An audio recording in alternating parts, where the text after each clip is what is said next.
when Sue sent out the missive, I swallowed hard and said I would participate, and I didn't say two words when somebody nominated me to be chairman, which was a terrible mistake. Yes, I can identify. And they've done that. Yeah.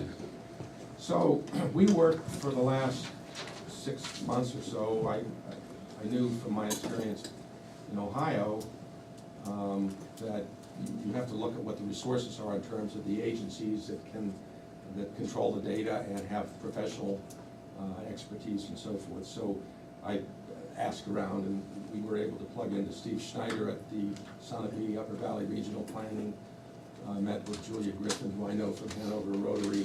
She's a city manager from Hanover. Met, and her name escapes me. We had a meeting at Dow's with the Chamber of Commerce lady from Hanover.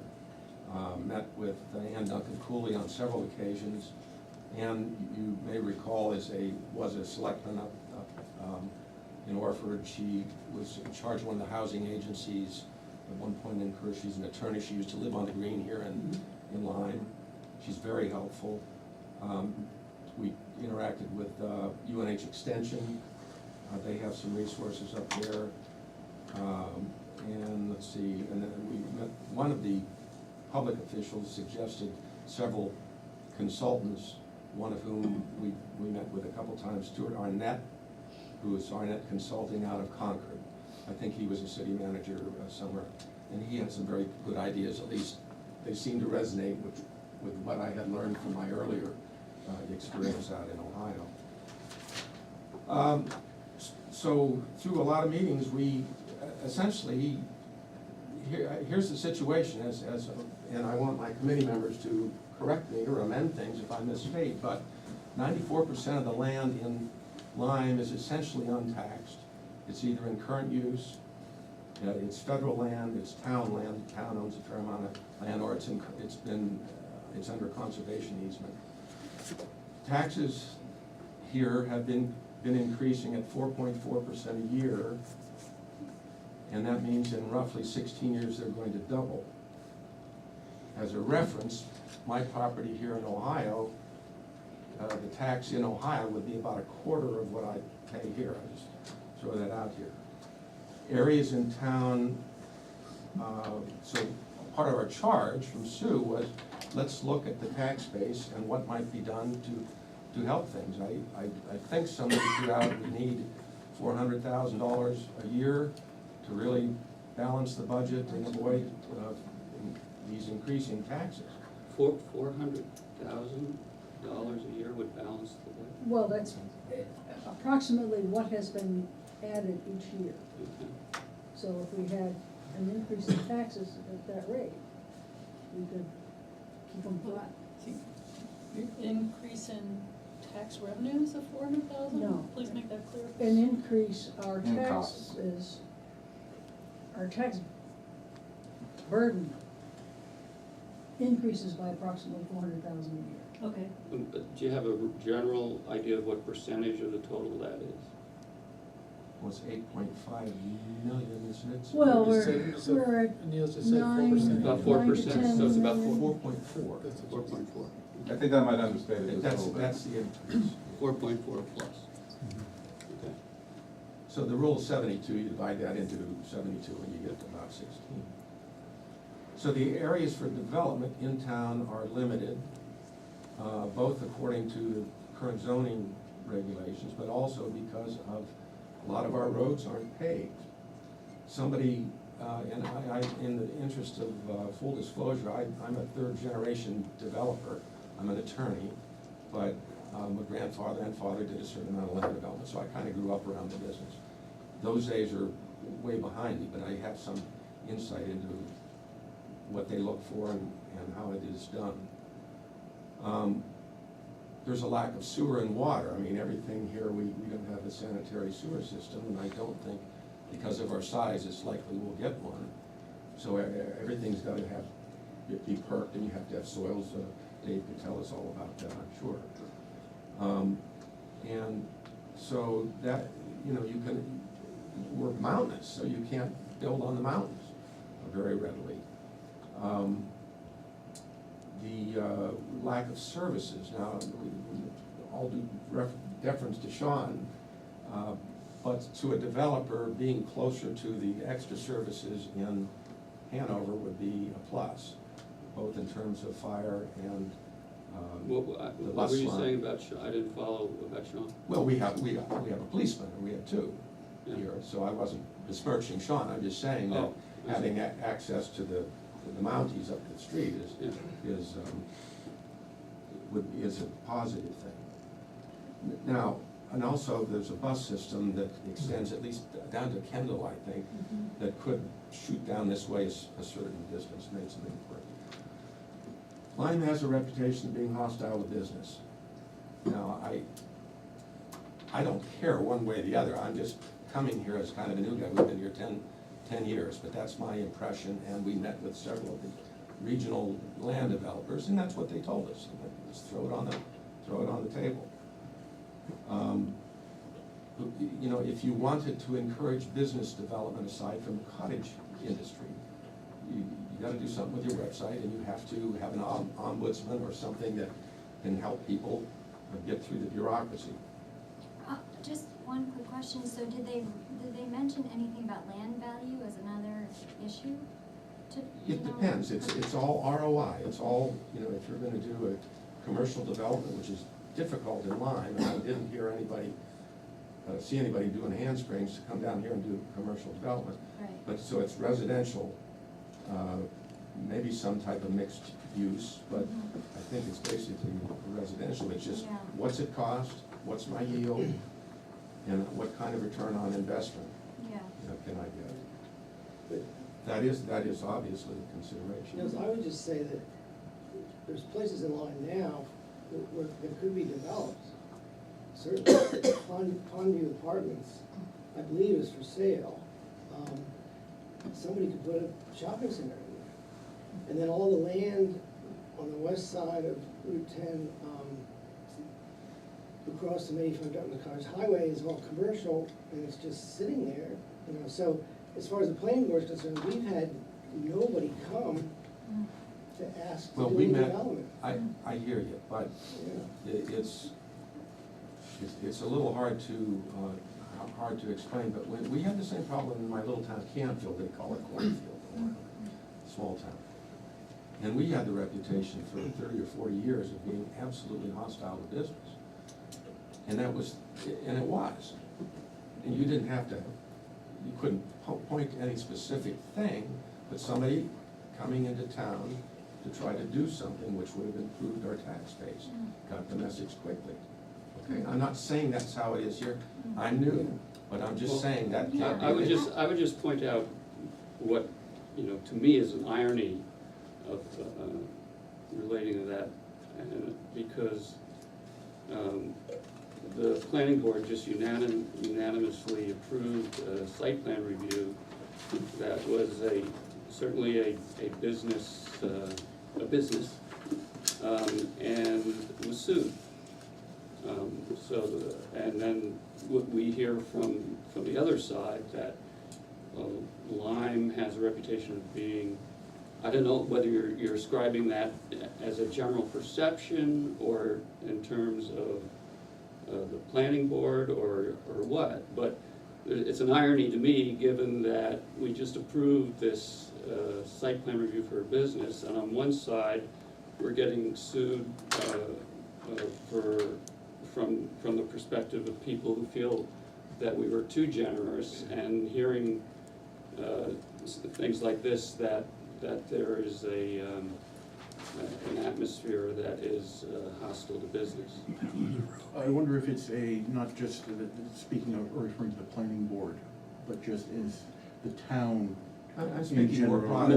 Yeah, I don't think General. it's a planning board issue, I think it's more of a general, if you wanna move a business to Lyme, or start a business in Lyme and develop some property, you're gonna have issues, whether it's planning board issues, or issues with neighbors that don't want you there, or whatever, or zoning issues, whatever it is, the perception is that it's extremely difficult, and so why don't we go someplace else where it's a little bit easier? For instance, and I don't think he would object to me, we met with Lane's son-in-law, Rob Meyer, and he did the village. And he felt that there was much resistance, it was a very difficult project, and that's one of the most substantial developers in the Upper Valley. And I think it would be a cold day in hell with the current, with the perception, rightly or wrongly, to get somebody like that to come to Lyme and try to build something that would improve our tax base. So what, if that's, let's just assume that's the case, what do you ascribe that perception to? I mean, one thing you're saying is, well, neighbors won't want it, or what is it that you feel is blocking businesses from coming to Lyme? That is, as you're saying, it's not the, if it's not the planning board, what is it? Well, Well, I think, go ahead, the Mill Gardens experience. I was gonna point that. Right, but the, Right. people And have the Brian's right, people have the right to experience. sue. Right, exactly, and that's the kind of thing that gives the reputation. Right, Well, that's resistance. Yes. That's reluctance, Yes. and that makes it difficult. yes. And people are saying, why should I do that? Why should I come to Lyme if I'm gonna have to face all of that? In both those cases, you know, the boards, you know, in the case of Mill Gardens, it was approved by the zoning board, Right, well, so, And- right, you know, it was, right. So it's really not our land use regulations or our boards, it's the It's the reputation of the townspeople. town. Well, it's not the reputation of the town, and some townspeople don't think that it's an appropriate idea in those situations. But, so my question is, we have, a really, developed commercial area just north of town. In Earl Sprout's building, we have, Tuckaway Timber there, and, so what I wanna know, that's been on the market for quite a while, and what's wrong with using that for, business? It's not enough. What do you mean it's not enough? It's not enough, and it's not attractive enough. There has to be that 90s. Okay, what do you mean by it's not enough? I don't understand, why is it not enough? Earl, I know from church, I've been through, he's taken me through his building, I've Uh-huh. looked at it and so forth, and you could make a storage facility out of it, there's a number of things that you could do Mhm. with it. But my take is that really it's the residential development that is gonna give you your tax base here. Okay, This so is now ha- can we just go back, what's wrong with Earl's building? I don't really understand what's No. wrong with it. Because you said it's not enough, but not enough of what? It's not enough of a footprint to create what's it being taxed at now? If you put tenants in it, it really doesn't change, does it, Sue? Well, hold So it, you- I you're don't talking understand about about this what's doesn't- not enough of. I'm trying to get that understand, what don't we have to The- offer that- the people? That business area is not large enough It's not large enough, For okay. what, though? What's a lot not large enough For- to for? generate To an generate additional enough tax base. Tax revenue, so what would be large enough? You're gonna, I think, and I think our committee, that you're gonna have to develop some of the areas on Route 10.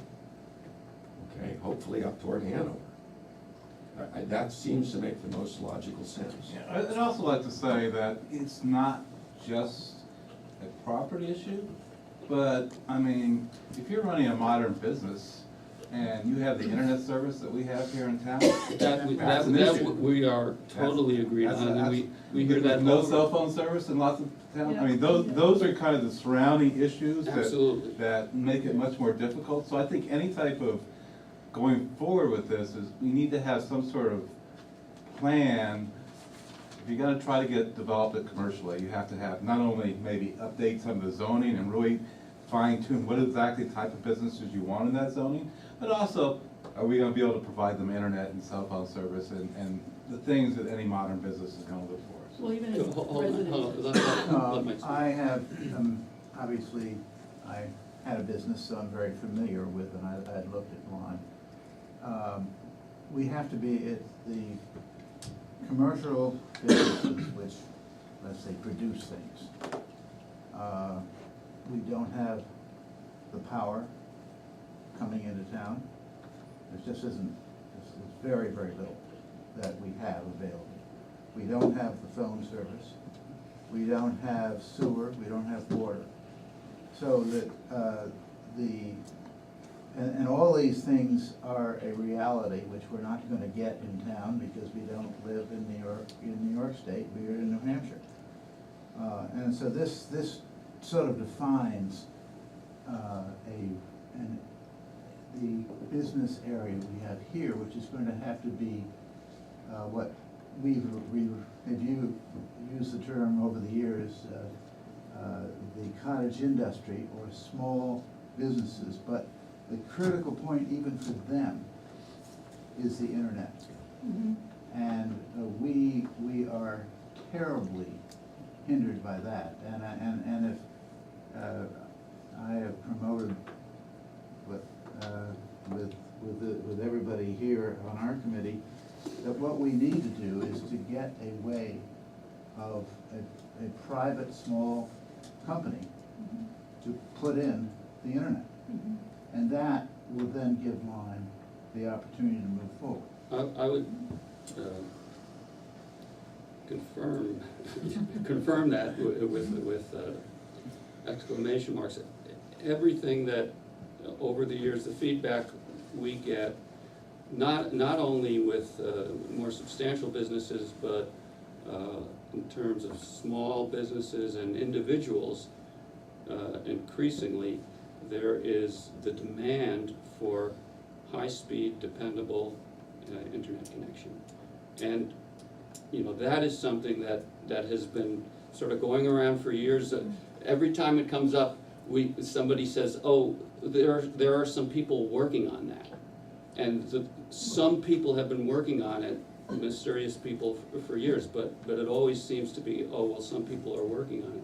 I remember, Sue, you said at one point that you had gotten a figure that it would cost $3.5 million, is that right? Do I remember Somewhere that in that- correctly? You know, I think it's. In that 3.5 range, million? this private group, this committee that's working on it is working with ValleyNet now, and I think they're going to be able to bring it here perhaps in 2019? 2019? Well, that's next year. Yeah, Okay. so. Well, the fiber goes right down 10, all the way over. But that's So- not the only issue. The I get issue that. is Right. having a management structure, having somebody to actually do it, and institute it, and build it, and manage it. So you're saying they would run it, because a lot of times they'll just run it through town and not connect it, they would run it and connect it? Yes, The difference between wholesale and retail. Okay, I mean, the one that goes through town right now is wholesale. right. I wanted to add one other thing, that what I was describing on the internet need was, you could infer that I was talking about businesses. You were also the impact of people living here. They now expect Absolutely. to have a, what is it, 4 or 5, I can't think of what the coding is, but I mean, enough so that you can, in the morning, you hit the button and everything comes up. High-speed, dependable. I can't get I want one of those attachments where I live. Yeah, yeah, I hear that all the time. Going down every couple of hours. So, I think that is a priority across the board for Lyme, and I don't know what the solution is. We also had heard that same comment. We had somebody come and speak to us about challenges to millennials, just because we're seeing a Exactly. demographic loss in that age group here. And she said the first thing millennials do when they get out of the car is they turn on their cell phone and take a look at what they have, and it's like basically nothing. And they get back in the car. And they just go away, and so it's also shutting out a demographic And- segment. And David, correct me if I'm wrong, but I think you had said at some point that you've had the experience where essentially people call up and ask what the internet connection is, and that's the end of the conversation. I talk to people about, they will call and ask about a property that's for sale, and they say, well, what do we have for internet? And very limited, and what about cell phone coverage, and very spotty, and they're not interested at all. I have a question. What is it with the inability to put up a cell phone tower in this town? There's not a problem. It is allowed in all districts. Huh? I think what the problem is you probably have 95% penetration of the cell phone market. Everyone has one. And the cell phone comes to, why should we increase service? What's the purpose of putting a tower if we have that market penetration? You know, plain and simple, there's absolutely no increase in revenue for them by putting in better towers in this area. Everyone has a cell phone. So that means we have to figure out a way to do it ourselves. Yep. Well, it seems like that's something that everyone can agree on, and that'd be a net positive for residential quality of life, as well as a net positive for supporting business. And so, I mean, in terms of action items, okay, we need to, like, one of the best things you guys could do would be to get together a group of people who would make this happen. The planning board really can't do that, but I think you could get a lot of support for whatever that is. That's a good idea, but that's second in line, Okay, to, what we're talking about. I'd well, like what, to, yeah, I'd we are like to talking ramble about, on just a few yeah, more we're minutes. economic development, so that sounds like. No, you're Yeah, I'm violent agreement with you. okay, That it has to be done, but Oh, so, go on. if I may. So, that's the situation that Mhm. our group perceives, and I think there must be some resonance with the planning board. People on fixed income are under the gun. I'm 67, I plan on work for another dozen years, God willing. But God forbid I go on fixed income, and 10 years from now, I'm paying $40,000 or $50,000 a year for my taxes. That's a lot of money. And so, one of the things that you see, there's 28, this was a month or two ago, there were 28 homes for sale on the market around here, which was a big, they tell me, a big increase, and I think that flows from the tax burden. So, there has to be a choice made in town. A choice has to be put to the residents. Do we want to be Williamsburg, okay, where we're preserving the facade of an 18th century sheep farming agricultural village at all costs? Or where we have to be wealthy, or we have to have two breadwinners earning big salaries to afford to live here and pay the tax burden? Or the other choice would be, can some reasonable amendments be made to our zoning code in a way that will allow some reasonable development that we can all, that the majority of us can live with, that will generate incremental tax base? Our committee has had lots of discussions about, if you allow this to happen, then you get more children, and it's $19,000 a year per child. Who's against kids? I'm not, I got 3 of them. But we need to think about that, and we may need some help with a consultant or somebody to think about those issues. For instance, Julia Griffin, who's the city manager in Hanover, we had a good meeting with her, and she said that when they built the Guile Road development, there were 116 units, there are 3 and I think 4 stories. Actually did a fairly good job. It's hidden down in there and you don't see it, but they only had 16 students come out of all of those units because married couples are getting married later, postponing having children, or oftentimes not having kids at all. Lebanon, some of the data we developed, they had a similar, they were allowing some projects to go forward. They projected so many kids were gonna come out, per unit, and it was much less than that. So that's one of the things we do have to think about. But I think that choice needs to go out to the broad community. Let me jump in, and it's something that Eric read, and I guess you both raised, is I'm getting the drift, and so my question is, what, you said it's not enough, what is enough? What's the scale that you're talking about that would satisfy your perspective? Chip Brown, the commercial realtor from Hanover, again, I know from Rotary, and met with Rob and I, and we just did some back of the envelope. You mentioned Pondview, and indeed, we met with the Purcells brothers, and that that could be available as a developed piece of ground. They got 60 acres.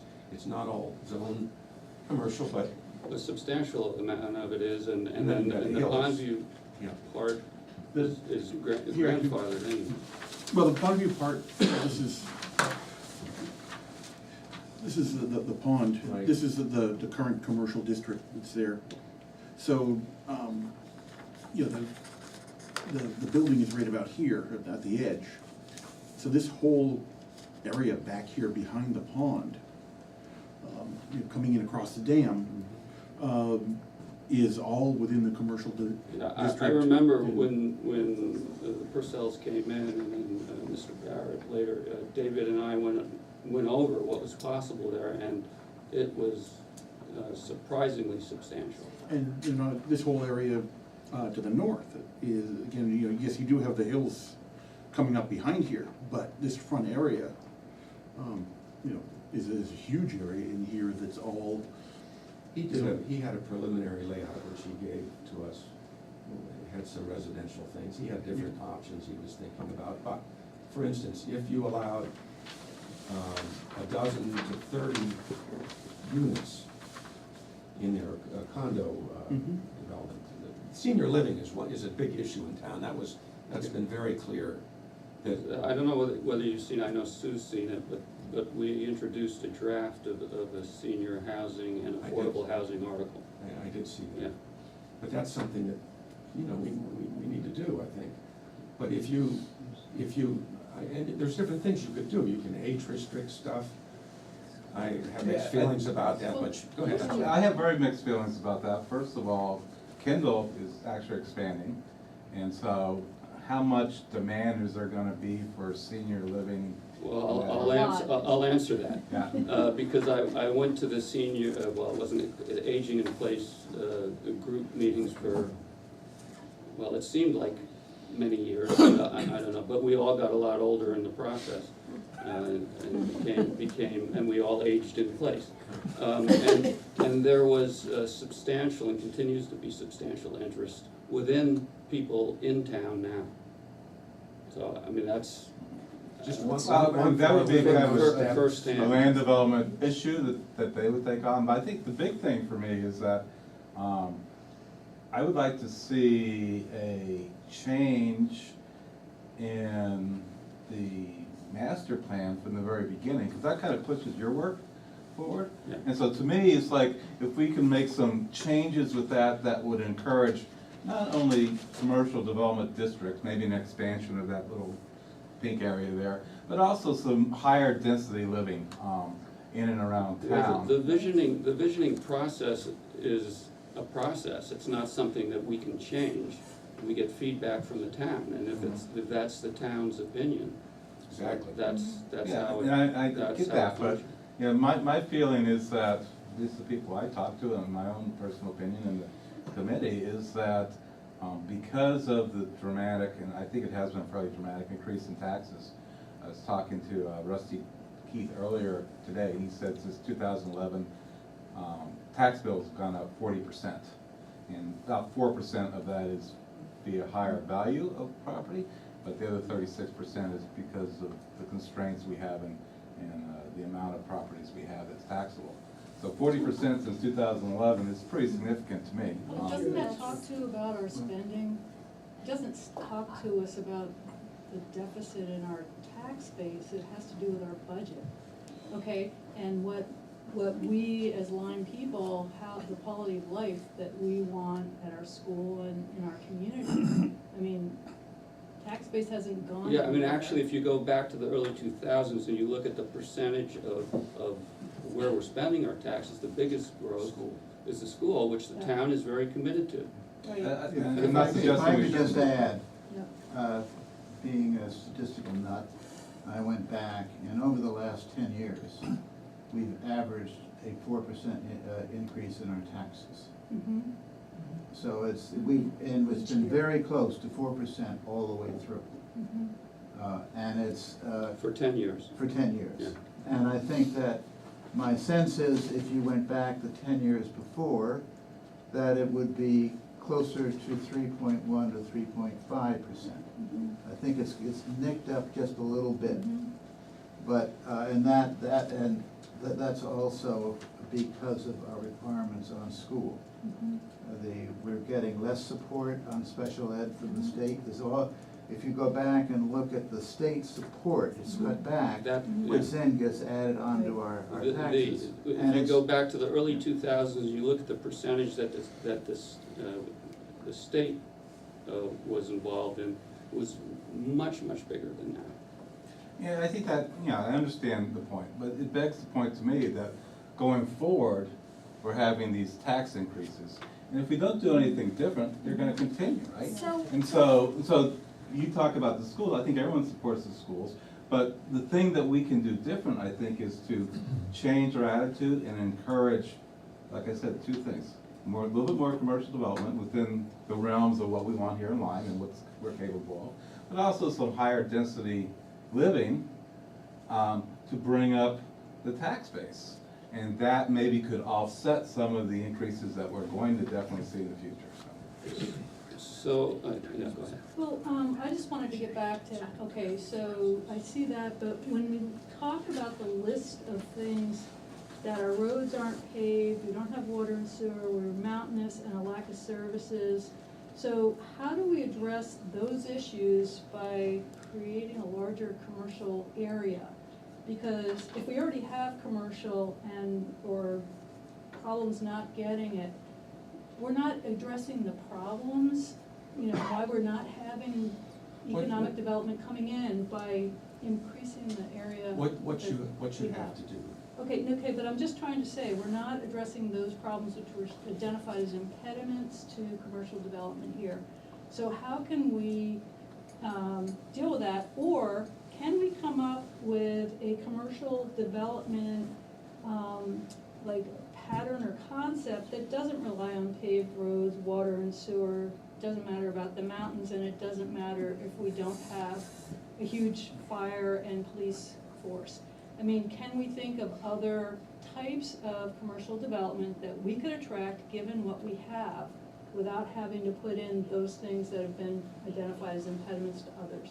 So that's, I want to think about that before we say, let's just zone more, because we're not addressing the problems that we have as impediments today. I've thought for many years about I used to write about economics. And in the back of my mind, I've had an essay called The Problem with the Invisible Hand. What is the invisible hand? Adam Smith was an economist in Britain who came up with, who wrote about how economies really work. He was a really remarkable guy in the 17th century, 1700s. And he came up with a notion about the invisible hand, meaning if you create the circumstances for people to rule of law and not undue regulation, to invest and use their own ingenuity, invisibly, good things happen. Okay? Is that the sort of like the build it and they will come? Or? That's exactly right. So, but the problem with the invisible hand is, I in my other committee, sat down, we had a first meeting. This is in Ohio? In Ohio, Okay. same thing. Yep. And then, I said, well, okay, let's talk about the sewers. And the woman sitting to my left, who was a dear friend from the Rotary Club back there, says, no, we need a community center. I said, okay, where are we gonna get the money? What do you mean? Comes from taxes, right? Oh, okay, so you have to, the trouble with an invisible hand from a political point of view is, when a government builds a hole and digs a hole and fills it in, they can employ people and say, we did that hole. But when you're in a group like this, you're trying to create the circumstances which are invisible, so that people like Kevin Purcell or Myers or who are entrepreneurs will be attracted to the area and do their thing. You can define what the limits of what they might do are, but you can't plan. That's why the Soviet Union didn't work. Okay, you have to just. Let's get back to Vicky's question, which we have a substantial inventory of land and open buildings and various building sites that could be used for commercial, and Vicky's my understanding what Vicky's saying is, okay, so we've identified some of the hindrances, and they're difficult to get around, and what can we do with what we have, rather than. Why don't you want to do anything additional? Why can't we work Well, with the first of all- Purcells to help them if they wanna Yeah, sell their? Hold on, Sorry, hold on, sorry, who sorry. said that we don't wanna do anything additional? This is just a question. Okay, but I mean, I would hope that we would look at the broad situation and not look at our business district here and say, okay, we'll tweak that, that'll get the That's job not- done, but that that- won't get the job done. But the best data we have are these properties that are Purcell's not selling, Earl Strauss, it's vacant. If we can't solve the problem with those, what do we stand to gain by changing zoning? For instance, the Open it up. Purcell property, Shouldn't we work on getting those?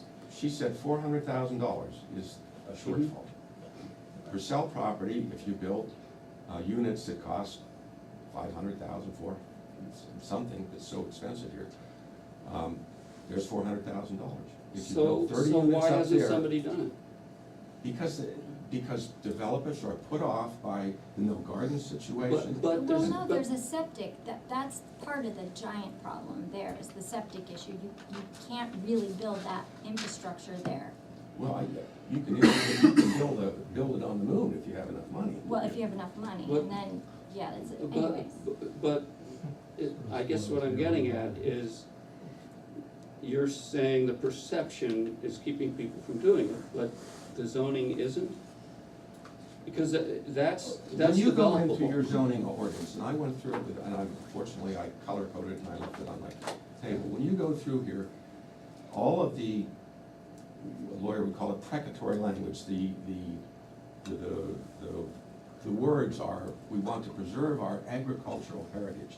We want to do this, we gotta preserve the soils. I came here, and I loved Amy Record's elk farm and the Bailey's turkey farm. It's wonderful, I don't want anything to change. But we're running into a wall, is my But point. in terms of this land we're talking about, if a developer wanted to develop that today, they could do it, I'm assuming. I met with a couple developers, Yeah, 2 or 3, Yeah. and they said, we don't wanna go to Lyme, we saw well, what but happened that's a with. different issue. I No, mean, that it is the is not a issue. different. Then, That is the issue. and what is that issue?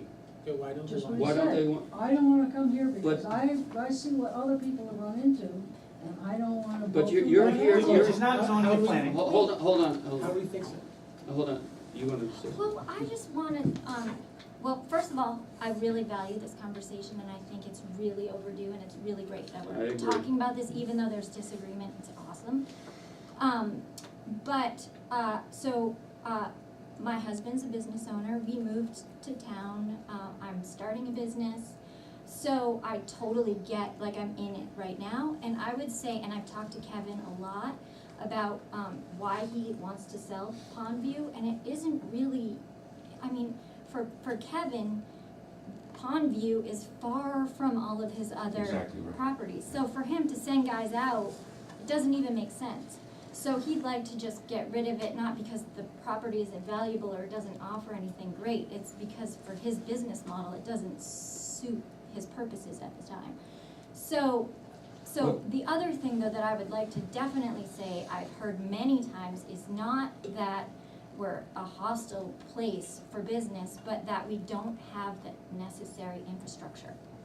And so, if you want to put it on a business to develop that infrastructure, then you're not gonna have the businesses come that don't have the capacity for it.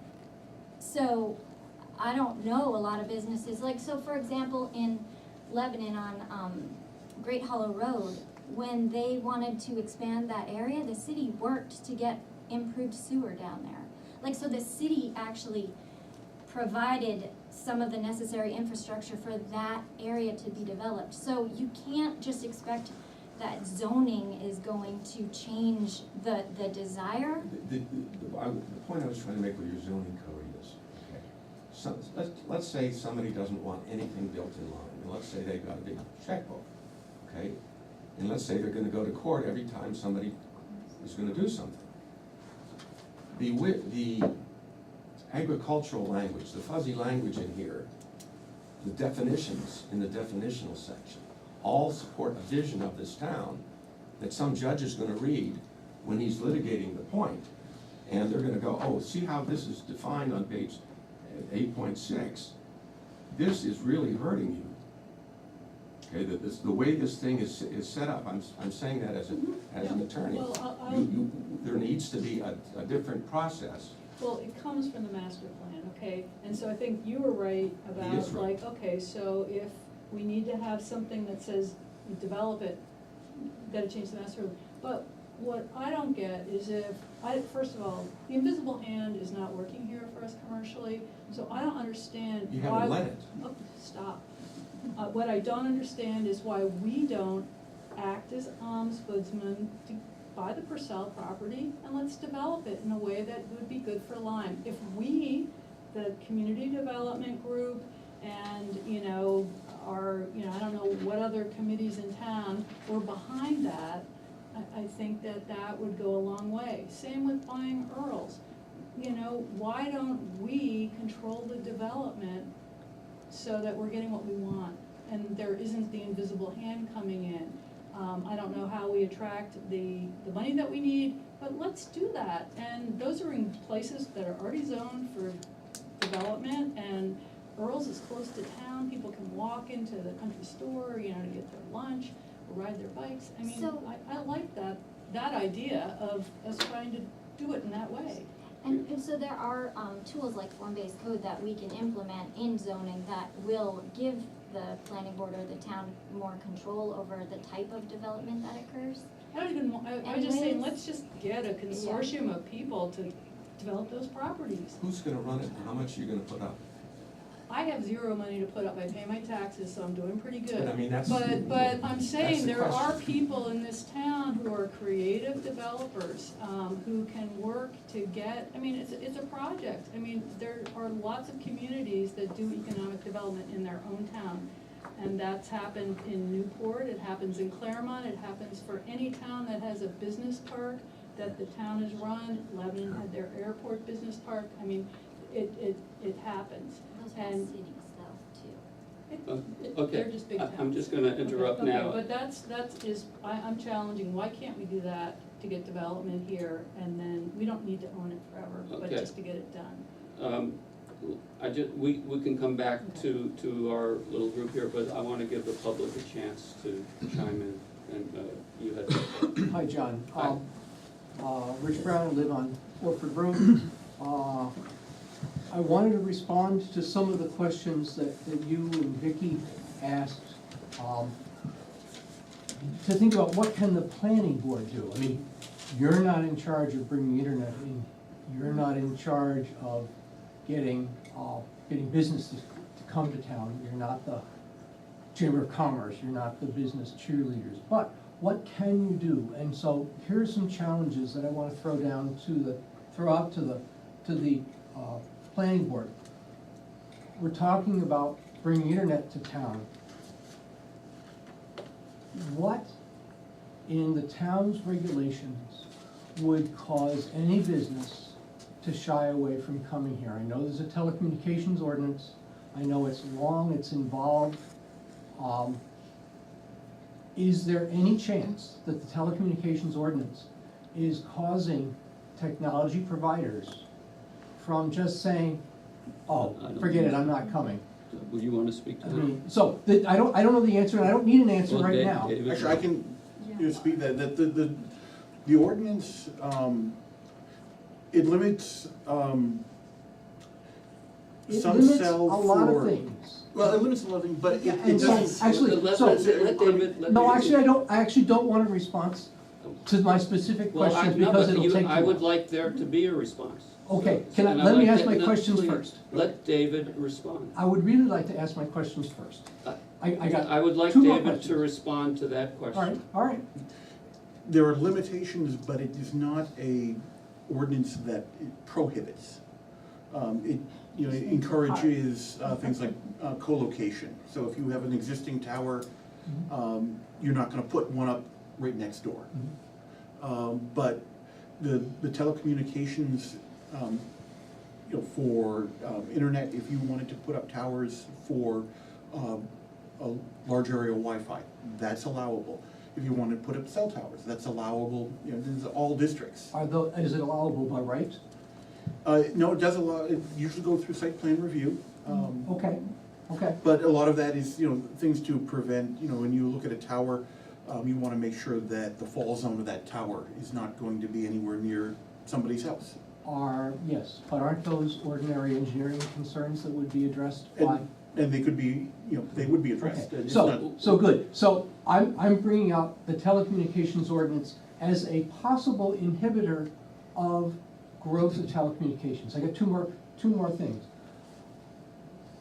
I see the ordinance, no, I'm gonna ask you, what can the planning board do to review the ordinance with an eye toward making the hostile to business hostile to business reputation go away? I think of Mill Gardens, I think of Stella's, I think of Dowd's and the Latham Tavern. I was here at the first time when Tammy Dowd came in. She said, so we're thinking about expanding, and the list of hurdles that she had to jump through to get, to begin to get an application together that would be, would get through, was considerable. I'll also point out, there's a business up, just north of here at the Loch Lyme Lodge that has run into significant, opposition from the ordinance. The ordinance The makes lot it, line, what could you? the Pinnacle project. The Pinnacle Yeah, project, right. yeah, with the development. has, Yeah. has run into significant difficulties. All those businesses ran into significant difficulties either because the ordinance was there or because the ordinance was so strict and so favorable to other people in town that Favorable. they felt they had the right to sue. And so what can the ordinance do to encourage businesses? I think that's where the hostile to business comes in, that it would be hard to imagine downtown Lyme without Stella's. It would be hard to imagine downtown Lyme without the Latham Tavern. And yet, there were tremendous hurdles to get them approved. So, that's point two. Point three is housing. I would disagree about the tremendous hurdles. I think, I really would like to say the third thing, and then we can hash the whole thing out. The third thing is housing. Yeah. Again, Pinnacle Project has tried to find ways to have more dense housing, smaller housing. They're attractive to millennials. It's extremely difficult to do anything but single-family development. I would also say that I don't wanna So- always have us go back to the Pinnacle project, but the Pinnacle project also went before the town twice and had a direct vote. And but my question to you on the board is, are you doing enough to allow small units to be developed? Are you doing Well, enough I- to allow multiple I think that's a dwellings, fair- dense I development? think that's a fair question that we can. And that's all I'm asking. I don't wanna be scolding. Yeah. I wanna say there are, It felt a little okay, scary. but But these, I know you for a long time. these are problems I in can town. handle it. And what can the board do to solve them? I think that's a fair question, and we can certainly look at that. Joe, I disagree with a lot of your characterization. I would just say that since my recollection and the work on one of the things that the master plan, which was quite an ordeal, and every master plan is an ordeal, and for those of you who haven't been through it on this end, it's really something.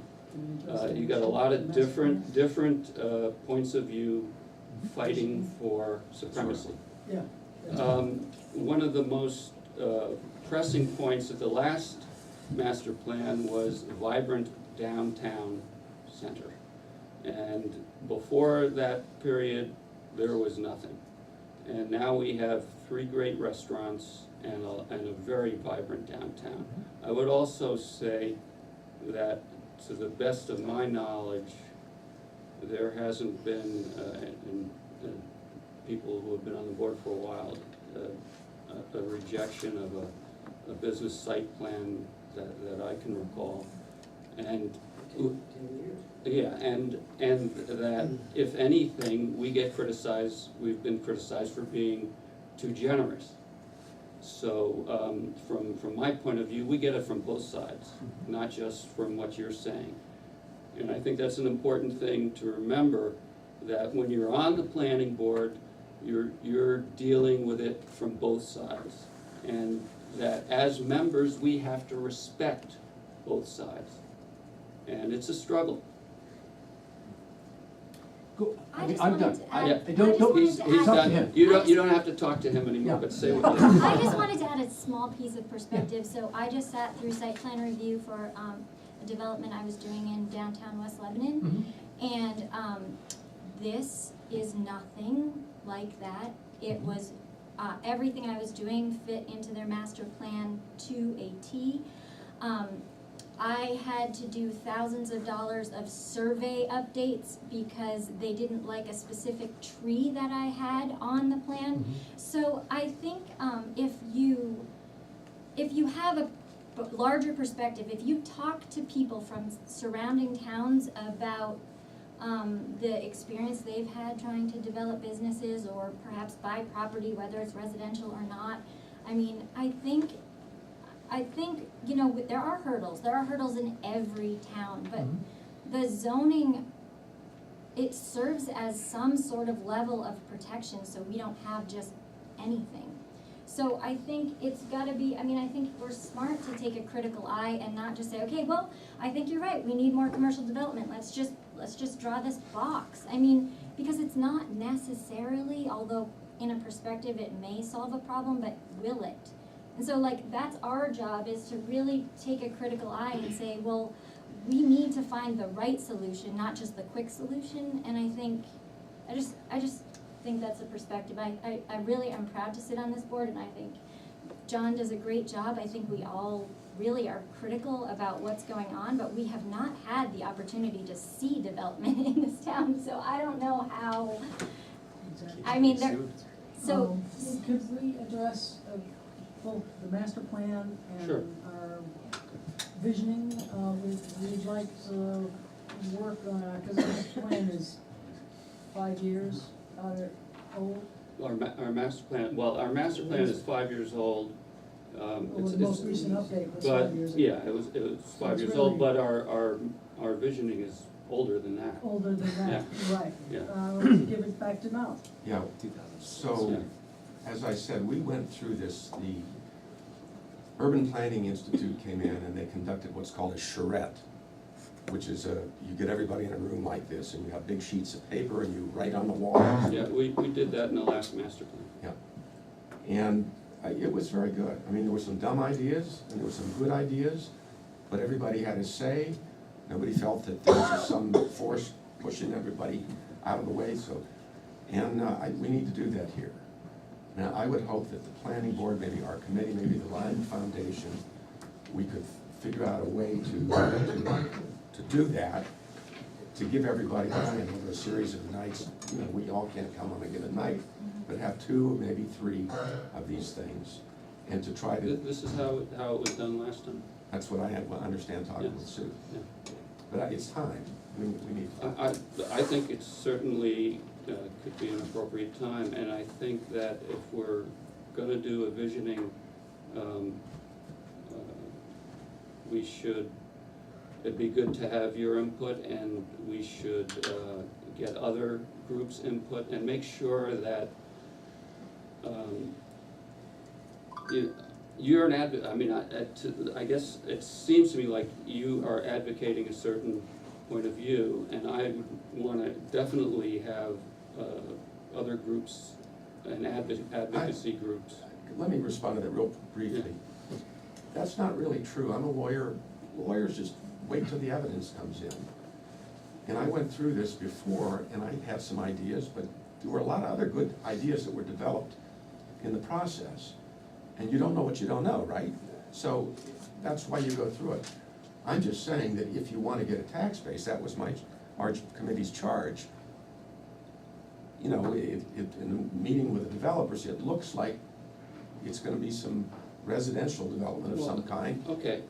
Okay, I'm not in Regardless, I favor of think- it, I'm not think- against it, but that's what I think inclusion we was. would wanna, in terms of inclusion, we wanna have a number, inputs from a number of groups. And hopefully, we really can, I mean, while I know, well, gosh, maybe I don't know. You know, maybe we can agree on a lot, and maybe we can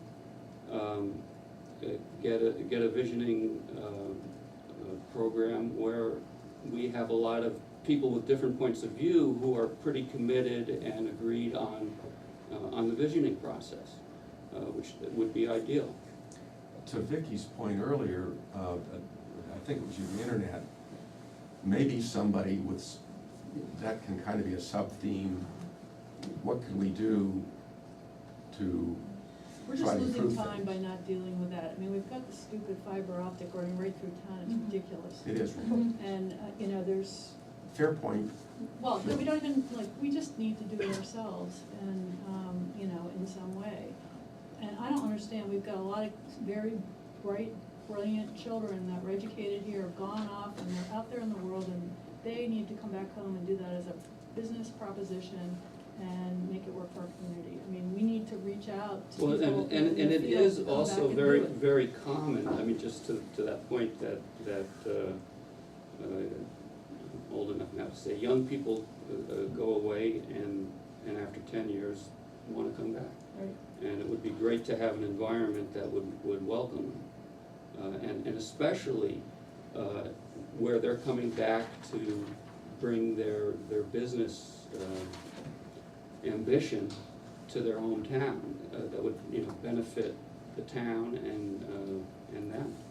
But we need to provide that environment for them, and without that type of service, they're just not gonna come back. One of the things, excuse me, From the very beginning, when we started doing our committee, one of the things we felt like we needed to, and I know that we did this because I wrote it, was we needed to have a process to which we understood how it was that we get millennials, kids, grandkids that grew up here to come back and want to be here and bring their skill sets, whatever those skill sets are, back to the area. And so that was always kind of a part of our committee's visioning process. And so we quickly identified that from multiple layers, yes, it's internet, yes, it's cell service, but it's also type of housing. I mean, 28, 30-year-olds not gonna be able to afford to walk into a $600,000 house, it's not gonna happen. And one of the great challenges, it's not like we haven't thought about Yeah, this. no, that's And wanted to address this well, and, one of the great challenges is balancing all the different elements. I think as a board, we don't have the luxury that people not on the board have.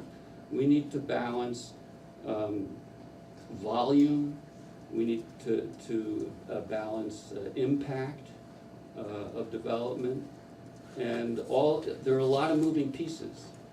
And also respect what is at least is a substantial part of the community that has, you know, pretty strong feelings about the environment where they wanna live, why they wanna live in Lyme. So there are a lot of different pieces that make it quite a challenge to get just the right mix. You know, what, yeah. To the visioning, are we gonna be able to? one of the other things we haven't discussed yet, What about the vision? we would like to, our committee wants to retain a consultant, like we worked with Ball State before. Originally, we thought we could work with, UNH has a program. Yeah, sure. There's Plan New Hampshire has a program. And they're okay, they're not expensive, but you've gotta fill out papers and report in and do an update and all of this stuff. We would prefer to work with a private consultant. Perhaps this Arnett fella, you had another person open, anybody else has a good idea. that would be fine, and we'll go out. So you wanna do the visioning? No, our combined group Oh, I see. and the Lyme Foundation. So we put maybe a steering committee from your group, somebody from our A group. mix of people. A mix of Yeah. people, maybe from the church or those guys, Yeah. you know, however you wanna do it. Yeah. And so to have our charrette figure out what we're gonna do at Dow's, or it's probably not big enough here, you know, wherever we're gonna do it. But have somebody who does this professionally lead us through the Last exercise, time we had. identify issues to be Last discussed. time we had we had the Upper Valley, Regional Planning yeah, Regional Commission. Planning Commission, they did a great job. And can I just ask, I've worked with both Plan New Hampshire and New Hampshire Listens, what's wrong with them? So Plan New Hampshire, I can't remember the lady's name. Robin. There was a deadline and there was a Well, bunch yeah, of, you have to a apply bunch, to a bunch get of in. papers and and then and it was like $2,500. And if you did that, then you had to, I'm not a I've bureaucrat, I'm the worked- opposite I've worked of with a them, bureaucrat. okay, so- And it was very off-putting to me as somebody who wanted to get something done. Because you get a whole design team Mhm. to come in, and you get a transportation person, you get a sewer person. They put together a really Well, they effective gave you group s- that's good for your community, Yeah. for whatever your project is.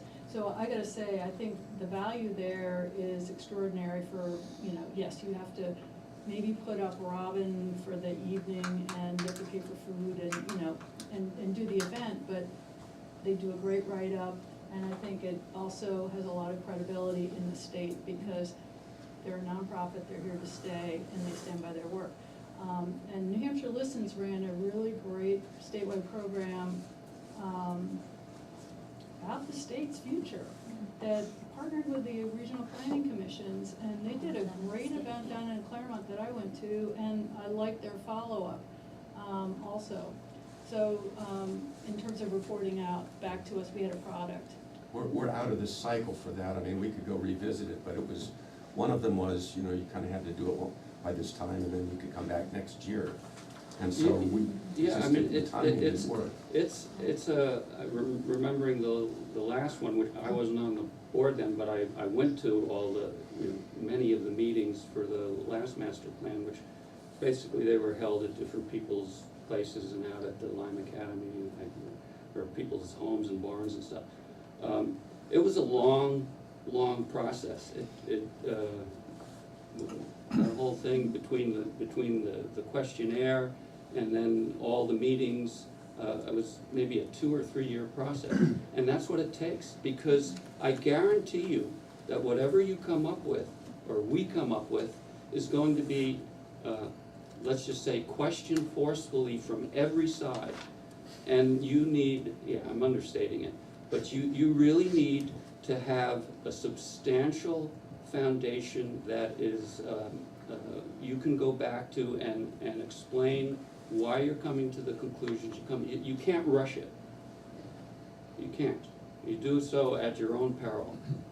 And, yeah, and so I work at the Regional Planning Commission, and we work with a lot of towns, and, yeah, and, every town does it differently, but it is not a quick process. And, you know, some towns just approach it on a chapter by chapter basis, like. Well, that's actually, getting to that point, at the end of the master plan, I think you were there, Aaron, some people stuck it out to the end, and they really pressed us. And Stella's wasn't even then here then, so we couldn't even go have a beer afterwards.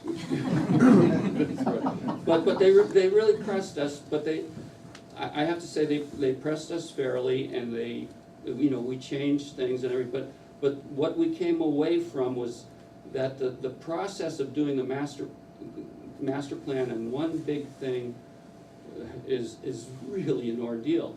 And what we concluded that night was, what we're gonna do going forward is have a rolling update of the master plan, which is what we undertook. The conversation has shifted because there's been so much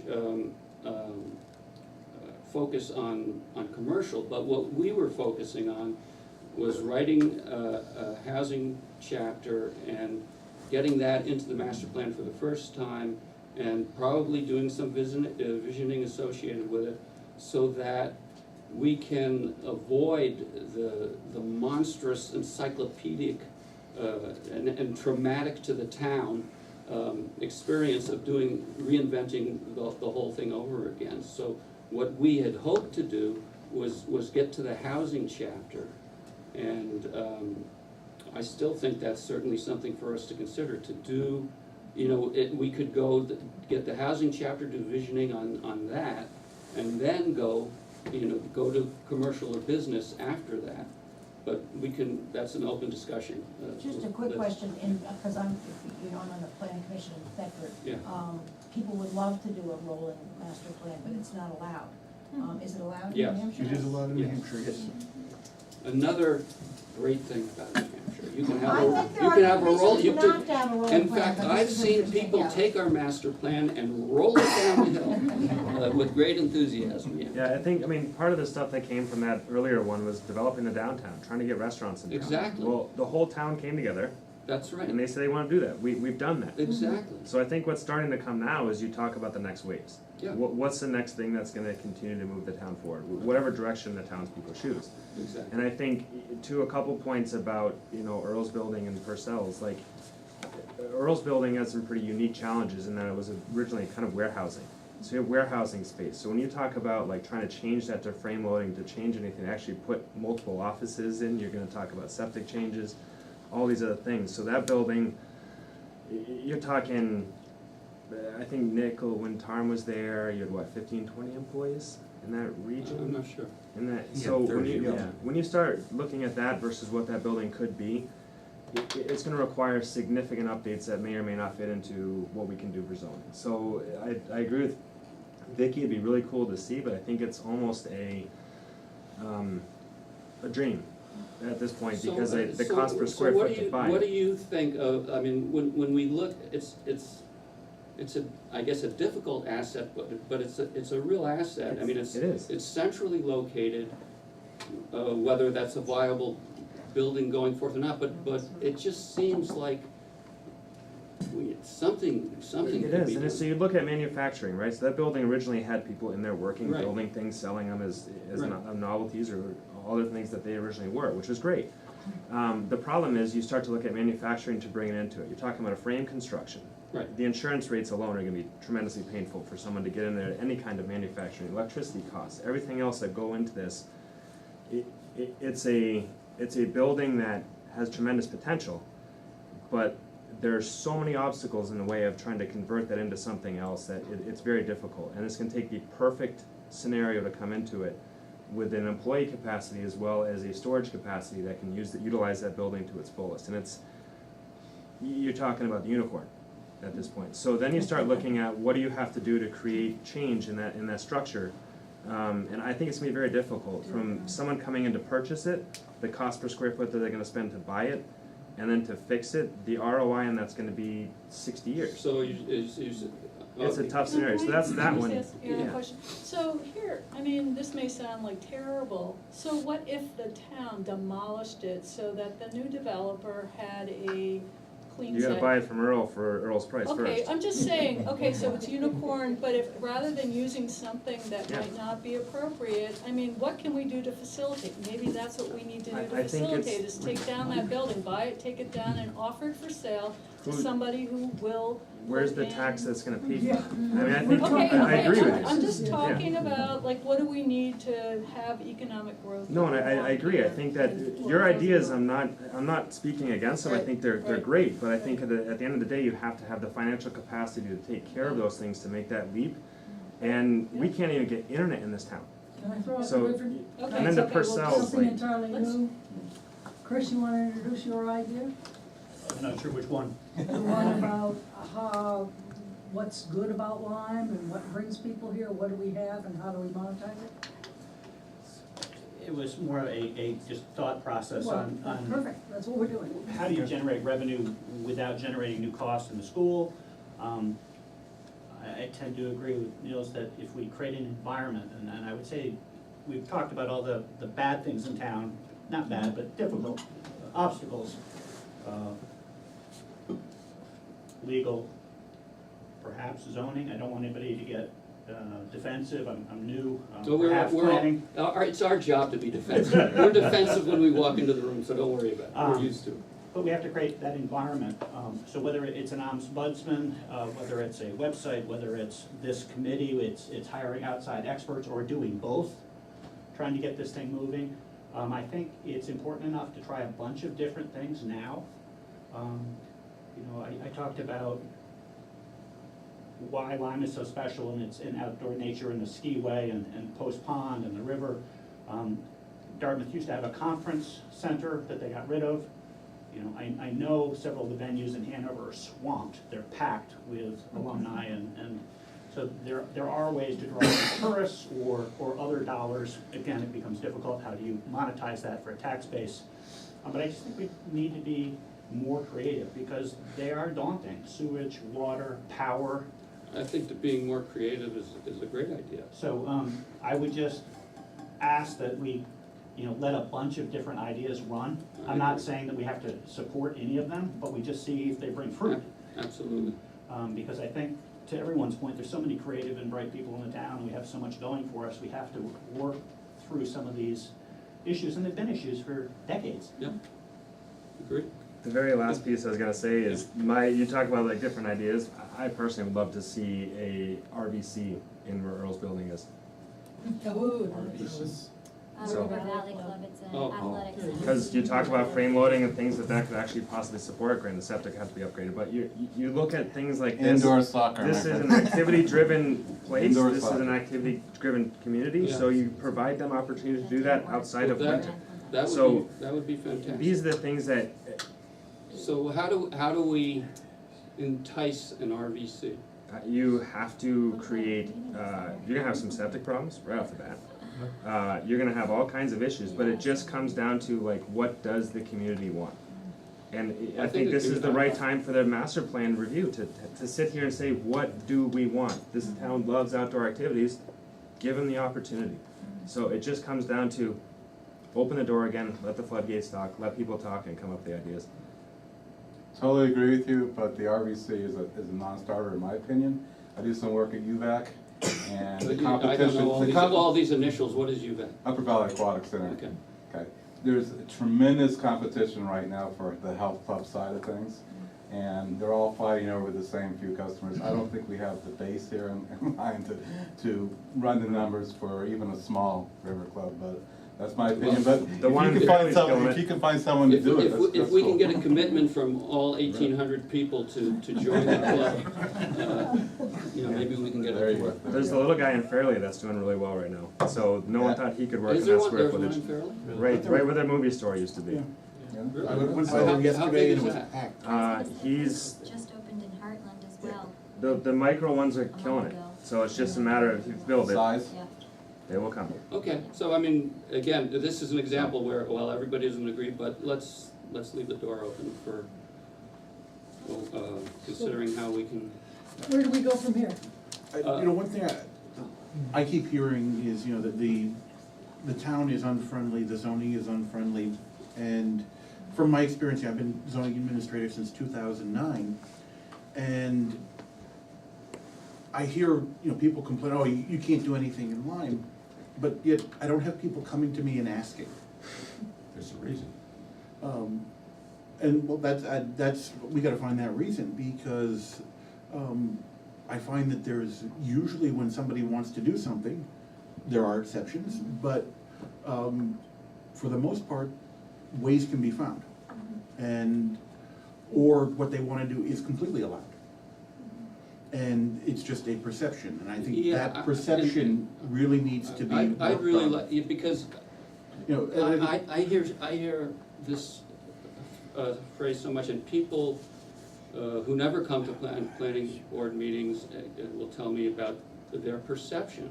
But I can tell you that ever since I've been on, and I started on here during the Lincoln administration, and compared to when I first came to town, and I got run through the gauntlet when I first came to town. It was brutal. This has been a fairly positive. I know you won't agree with that, but even with you, I hope we've been reasonably fair. But by and large, that, I can't remember, too many instances where there was a nay vote, and in fact, we even got cookies from, and it was really because of Vicky, because Vicky, kept a Lyme business in town because of her knowledge of what was available. We got cookies, from them. So, you know, what I often hear about the perception, granted, I'm very biased, but is a lot different from what I see going on here. I think that if people came to more meetings, at least they'd have a fairer perception, and I'd really like to thank people for coming, and also like to make sure anybody who wants to speak from the public is heard from. There's somebody with a raised hand there. So please identify yourself, sir. David Roby from Bliss Lane, 45-year resident. The master plan talks about commercial development and tax base, and it makes the very important point that the best way of controlling taxes is by controlling spending. And we've just gone through, we've just completed the budgeting process. And the school, hearing loud and clear that taxes are too high, came in with an increase of less than inflation, 1.86%, 1.78%. And the town budget is also under control. So talking of needing to raise an additional $400,000 a year, this year, next year, the year after that, I think is mistaken. I think that the way we avoid that problem is to stop spending money. Don't spend it, and we don't have to raise it in taxes. And another, I think, really important point is that if we were to encourage development that would produce much higher taxes, we would have to increase the development enormously. What's the commercial tax base right now? I don't know off the top of my head. Okay, but to raise $400,000 a year at current tax rates is. Well, to your point, when we did the master plan, David did the now famous and much repeated, quick and very simple calculation of what it would take to move the needle. Every time we go over it, I forget what the point of his calculation was that in order to move the needle on taxes, there would need to be a vast multiplication of what was presently at that time commercially available. Well, I think what David Maybe did, you I remember. think you took the six I took the six largest commercial in town, Yeah. and then added 20 more of I looked the at average the of that size. average size, average taxes of the six largest, the Lyme Inn, Dowd's, Wayne Pike's, Mascoma Building, Earl Stroud's Building, and then looked at what the income from that was, and I just added 20 to the tax base, and then calculated out that if you divided that amount up over all the properties in Lyme, each lot, you would end up reducing taxes by about $100 a year. Which you wouldn't, because that scale of development would entail a huge demand on town services. So that's something to consider. So it may be that the committee could reconstitute themselves as tax vigilantes. Forget about the tax rate. I think we need to hear from this committee, and it's a valuable committee that should stay just as it is. And we'll consider other opinions as well. I think David's point is valid. I mean, there are two sides to this equation. Yeah, you can talk about spending, not spending. When you're talking about school budget, town budget, that's great. But you haven't considered the warrant articles and the special needs that the town has with roads. You know, you can't stop storms from coming in and wiping out roads. That's gonna take extra money. You don't do that within a fixed budget. But it doesn't happen every year. It does on the river. It hasn't in the past, but there are, you know, everything is increasing, the cost of equipment is increasing, the people keep asking for raises, you know, there are a lot of things. People want raises? Yeah, money goes, That's well, your outrageous. select board is tired of being the lowest paid in the state. $1,000 goes a long way. But costs are gonna go up regardless, and the things are gonna be expensive, and it's gonna continue to rise, and there's just no way around that. You can't control taxes by controlling spending. I mean, we keep a pretty tight budget, and the school and the town has done that, but we have special needs coming up that are gonna drive that right back up again. And it's gonna be about $400,000 again this year. All right, so I want to make sure that anybody in the public who has something to say gets the opportunity. I'm curious on how many of you are dead set against any further development in town? You have to make it, if you don't even get one, you're gonna have to reframe the question. Right. I mean, the way it's worded, I mean, so. How many are in favor of some reasonable development, probably on Route 10, Main corridors. on the main corridor? Some reasonable development? Yeah. Define, yeah, I mean, I like reasonable. That's a lawyer working. I think that is a lawyer working the room. It avoids the tough questions. And do you have a But we're gonna have sense- to get to those, yes. Do you have a sense of the blend? Well, hold on, let me just get, Sue Ryan? Yes, Yeah. I think one thing the board could do is take a close look at the ordinance and try to remove some subjective language, like in accordance with the master plan. I think that's a very poor phrase. This ordinance is supposed to embody the master plan. Well, I like the thing about subjective language, but I think that's just repeating what is basically embodied in the law. The master plan is behind everything. But you shouldn't have to repeat it in the ordinance. It's confusing, in my opinion, to the person who comes in, particularly an appellant. Who It's thinks- particularly what? To someone who may appeal. Okay, So the zoning ordinance should just say, just shouldn't use that language. Every section, 826 whatever, should say exactly what you're gonna do or can't do. okay. And it reduces costs. Okay, It's very expensive.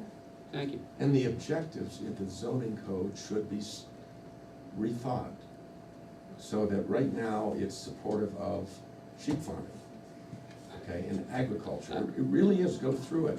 It is supportive of what the visioning Yeah, was. pastoral, low density, what, Fine, but if having that in the ordinance is an impediment when you go to court. So who moved here for that kind of stuff? for what kind of stuff? The pastoral sheep farming community? I think it's a beautiful view. My family. Well, yeah,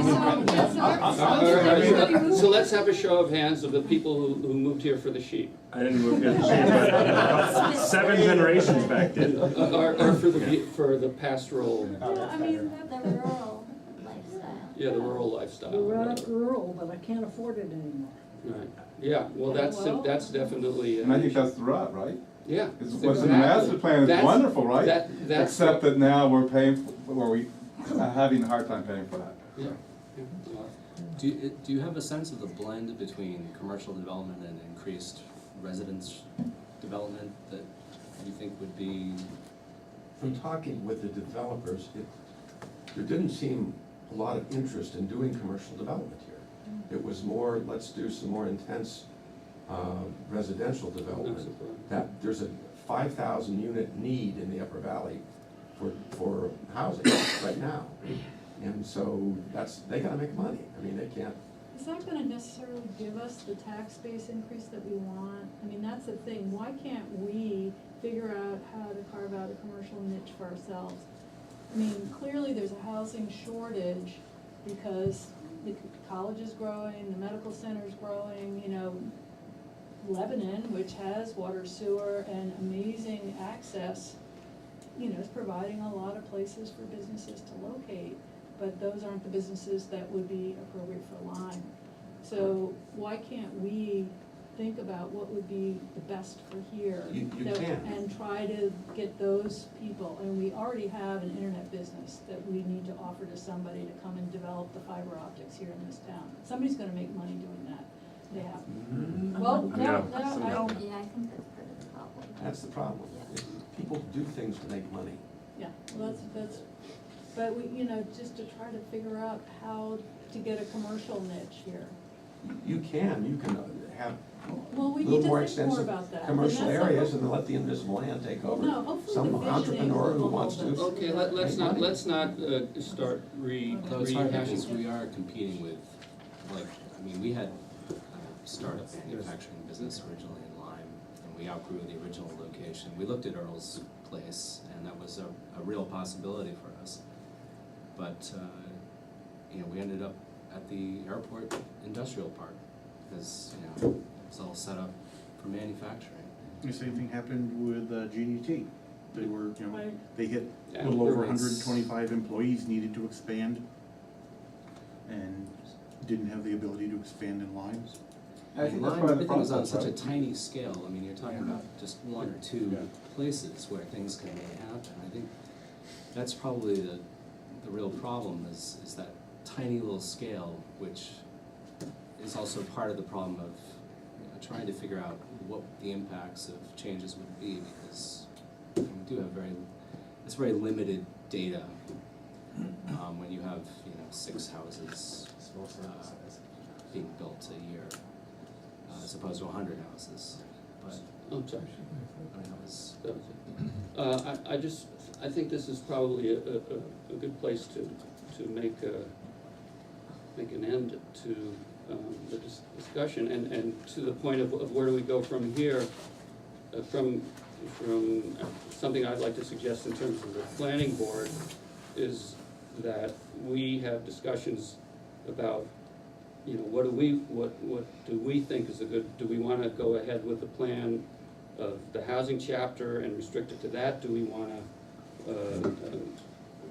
shift to commercial? Do we wanna go through the whole master plan? I think we're certainly at a point where we wanna do some kind of visioning, and we should discuss and consider whether we wanna, you know, how wide or how narrow that should be, and get together, you know, start talking about maybe a group that would guide and lead the vision process, and that we should keep talking with you, and that even when we're not talking, if you wanna send it, you know, as to what you were saying, as you have ideas, creative ideas, either come see us or send them to us by our slow email or whatever, or snail mail, but keep feeding us whatever you think is important. So that's what I would suggest, at least from the planning board's point of view. Okay, from our point of view, I think that we need to have 2 people from your group, 2 people from our group, somebody from the Lyme Foundation, somebody from those guys, any other organizations that you all can think of to put on a steering committee for the visioning. CCL. Community cares of Lyme. Yeah. Yeah, I think that's one of the things that at least within the board, and you can come up with your own list, but we would wanna think of who should be included on it. I think you should try to find any people who live in town under the age of 25 and try to get them involved in that process too. If you can. If you find them. Yeah, if you can find somebody under Right. the age of 25. And to Vicky's thing, good luck. I mean, as much as I'd love to see people coming back, like, they're leaving New England, it's not Lyme, Oh, I know, right. so. We're going to Boston. But, you know, one thing I mean, I know from my nieces and the circle of people around them, that there are an awful lot of people who grew up in the Upper Valley, who go away for 10 years and, you know, realize that the rest of the world isn't like this and can't wait to come back. Come back in the 30s. And they're Yeah, coming it's back like 10 to 15 years later with a lot of experience and a lot to contribute. And I think it's really important that we at least try to figure out a way to encourage that. And that's, we gotta try to get as many of those in as we can. I think that's gonna be the key to how you That's unlock your what's job. going forward. Yeah, I can't find them. So, you know, Sue, we've been we trying to actually- recruit them for the fire department. We had a millennial, and we tried to actually tie him up. We had a millennial come to the millennial meeting, but he got away. But there are a few, but I know where he lives, and maybe we can get him. Yeah.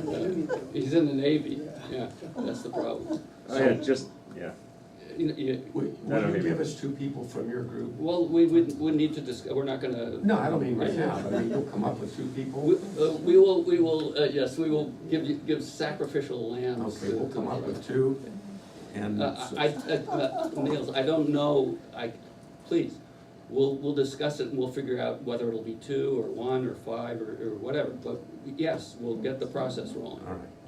And can I just say, what's this group doing exactly? Put a visioning. To group do the together. visioning, okay. Now, one thing to Chris, I thought you were gonna get into it. Our group has gone out and raised essentially $15,000 to pay a consultant. Okay? To do what? To help with the visioning process. Okay, we haven't chosen anybody yet, but we thought we wanted to do that because I was frustrated working with these bureaucracies. Forgive me, I understand they did a good job. I haven't dealt with them. I dealt with one person, and it wasn't going in the right direction. So we could throw that and contribute that to the combined group to try to bring somebody in who knows how to If you're do this offering us money, you've come to the right place. I think he's offering Chris, something even better. Chris is And that is a person subcommittee. to help do all the work, do all of the organization, do the Well, I think we would services. need to discuss who that, as you may have noticed, that there was disagreement about your preference for a person and Vicky's experience, so I think that's something we would need to work out. But we'd be delighted to have your money. But you ain't gonna get it. I figured once it push came to shove. Anyway, I really wanna thank you very much. It's often a difficult process, but we really appreciate your work and hope that we can come to some constructive outcomes for the town of Lyme. So thank you really very much. And thank you very much. It's so nice to see people come to a meeting because we're usually talking to ourselves. And we're gonna move on to the next stuff, so you're certainly welcome to stay. Are people here for we're gonna be going over the tree cutting. Are anybody here for the tree cutting? No? No? Can I interest anybody in the tree cutting? To do it, or?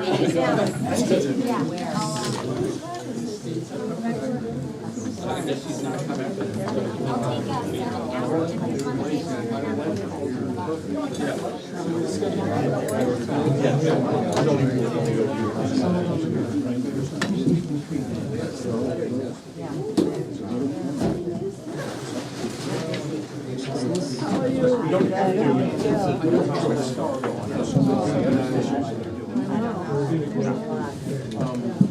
All right, so actually, let's go, let's do the, let's get our minutes, Thank you. Oh, thank you. Oh, you shouldn't have. You know, this is